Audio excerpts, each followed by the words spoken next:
What was so let me get start off by saying I think, and I know it's lame. It's kind of Yeah. cliche at this point to say that Minus One was my favorite movie of the year. I think Same, same. it was fantastic. It's so good. I've been trying to like rack my brain. Like there was something that was I think I enjoy better, right? And I keep thinking I'm like, no, it's just Minus One was the shit. I mean, I like The Boy and the Heron. And Mhm. I need to watch it more because, like every single Miyazaki film, I have to watch it several times before I'm like, "This is beautiful." Mhm. Spirited Away. First time I ever watched it, I did not like it. I was like, "This is just strange." And then by the third or fourth, it like evokes this weird feeling in me, and I'm like, this is like peace. This movie playing is just like peace. It's the weirdest thing. Um, so yeah, but I think Minus One. It was just slick, and they actually portrayed a nuclear family, a nurturing mother, an actual character that had an arc where he's a coward and then he becomes, you know, like noble and brave by the end of it. It was just great. And there was none of those moments where like four girls like got beside each other and looked at each other and then like started punching like Godzilla. Real quick, this is my alt channel, and my main channel is in danger every day of getting banned as a result of talking with these amazing people very candidly. So please do me a favor and subscribe down below. Helps me out a lot. Get the hell on it, doggone it. Yeah, yeah. I could see it going that way. But it's I felt the same way. I saw Godzilla Minus One.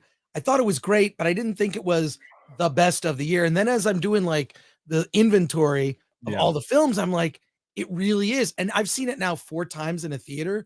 It only gets better each time you see it. And you see how it's basically an Ozu film, which is a filmmaker who would make these Japanese melodramas, Yeah. right? And it's that kind of movie. So it's this melodrama with this broken nuclear family, right? An orphan child.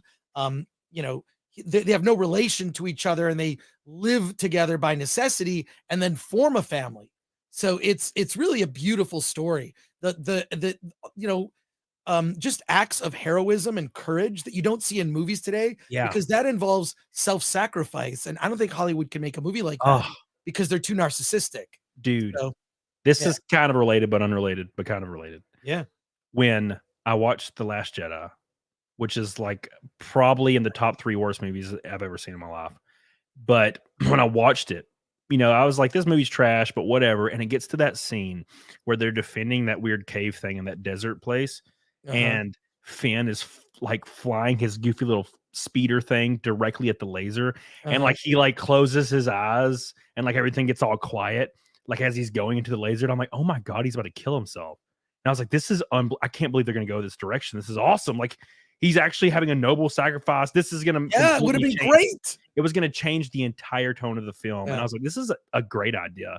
And then Rose hits him and then kisses him. I'm like, what? I was like, come Yeah. on, give me something, please. Anything. Yeah, I uniquely hate The Force Awakens. I think that's what broke Star Wars for me. Yeah. When the son of Leia and Han Solo murders his dad, there's no redemption from that. There's no arc that you could write that could make that okay to me. I just think, Yeah. and the fact that they just didn't reunite Han, Luke, and Leia in one scene. And if you think about it, like the trio of the new characters, they don't even like hang out together until the third movie. Yeah. It's so, I mean, it's so, the sequel trilogy is one of the biggest missed opportunities, one of the worst disasters in cinema history. Yeah, it's probably not good that they admitted that they were struggling while filming because they were writing while filming. I'm like, Right. dude, okay, look, this is not a good comparison, but I started Mhm. writing a book because I was struck with like inspiration randomly one day. Mhm. And I was at the gym on my phone, by the way, like the notepad thing. Mhm. And I typed this very long synopsis from start to finish that would take place over like mini books. It was just this Oh, big wow. overarching idea that I had. And I just like put out all these bullet points and got to the very end. And I did it for like 3 hours. And then I got home and I started writing the first chapter. And it's literally like first 10 pages of book 1. And I started ironing and everything out. And people are like, well, you should launch a campaign to get your book going. And I'm like, I don't want to do it until it's finished. And Smart. it's crazy. I'm a redneck man, Chris, from Alabama that grew up in a trailer. And people in Hollywood can't write the Star Wars movies before they film them.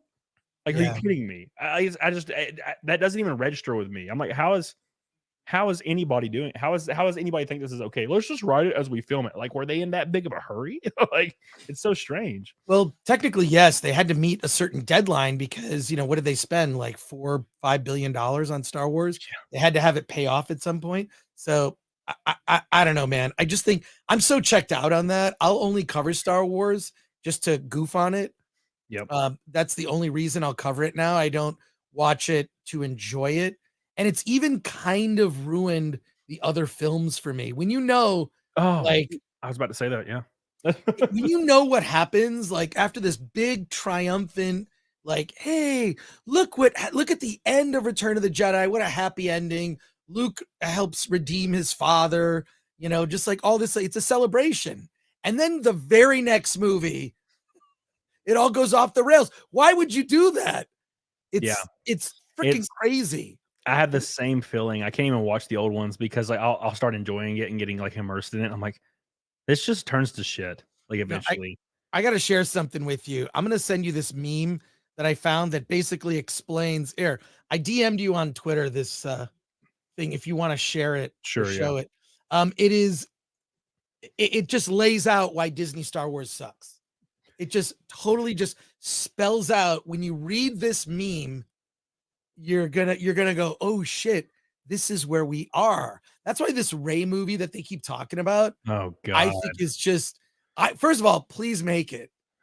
Please make the Ray movie and release the Ray movie. I wanna see where they're gonna go. How can they do where are they gonna go now with something original? They don't have like member berries. What are they gonna do? Put Luke Skywalker in it as some ghost giving They her advice? they need Like, to because they're supposed to be a trilogy. What they need to do is kill her off immediately, and then she's just the Force Ghost. And oh then my it's God, that something, would some be other great. group of people. That's the only way it'd be acceptable to me. It Yeah. says, when you see Disney Star Wars for exactly what it is, the first panel says, my heroes won. The Empire has fallen. Luke has passed the test and redeemed his father. Han and Leia have a budding romance. The New Republic will bring order and peace to the universe. And then it's the Disney Star Wars. Luke is failed as a Jedi and teacher. Han and Leia divorced. Their son became a Sith, died. Han and Leia and Luke all died estranged. The New Republic is weak and corrupt. Palpatine's lineage survived and thrived. Finn didn't even get to be a Jedi. Like, That's the truth. it's like the worst possible thing. They just made Right. all, God, it's crazy to me. It's, and I didn't like The Force Awakens. It was kind of like I sat through it and I was like, okay, well, there was a lightsaber or two. Rey didn't need training, which is weird, but whatever. And I didn't like the Han thing, but whatever. We'll see what happens because there is a lot of plot points that are like spread everywhere that could make maybe a second movie interesting. And it just went the complete opposite direction. Nothing mattered. Everything was shit. Snoke was nothing. It was all some bullshit. God, it was so frustrating. And I actually never saw Rise of Skywalker. Never saw it. Oh, it's the worst of all of the Star Wars movies. Jesus. If that's even possible. Thank God It's the worst of all of them. So, I mean, whatever. I feel like the reason we talk about it so much on streams is it's kind of a form of therapy. Yeah. Right. Yeah.